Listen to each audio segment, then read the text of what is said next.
168 թեմի հարգելի հետևողներ, մեր զրուցակիցը Հայաքվեի վարչության անդամ Ցոլակ Ակոբյանն է։ Ցոլակ, դուք եւս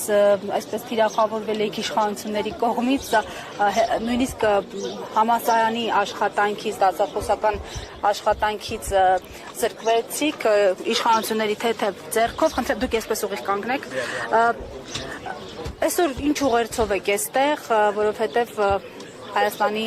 Հանրապետության, Արցախի Հանրապետության աջակցած հայազգի գործարար է հայտնվել դատարանում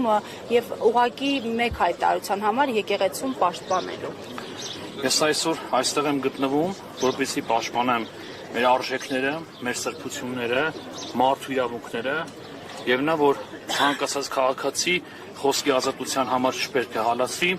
առավել եւս այն մարդիկ, ովքեր ունեն մեծ ավանդ մեր երկրում, ունեն հարազգործ, այո, նրա համար է, որ վերջը այս իշխանությունը հասկանան, որ իրենք տապալել են ամեն ինչ, որ իրենք ձախողել են ամեն ինչ, եւ փոխանակ խելոք սիրուն դյում գրեն գնան, շարունակում են իրենց վարած քաղաքականությունը, ապօրինությունները եւ մեկը մյուսի հետևից նոր հոդվածներ են իրենց վրա ավելացնում։ Ես վստահ եմ, որ պատասխան են տալու ամեն ինչի համար, դատվելու են այս իշխանությունները, որտեղ հիմա դժվար է գտնել քրեական օրենսգրքում ինչ-որ մի հոդված, որ իրենք չեն խախտել։ Իրենք հանուն պետության են անում, չենք ուզում, որ հիբրիդային անվտանգությունը խախտվի պետության։ Ակնարկում են ռուսական ազդեցության մասին։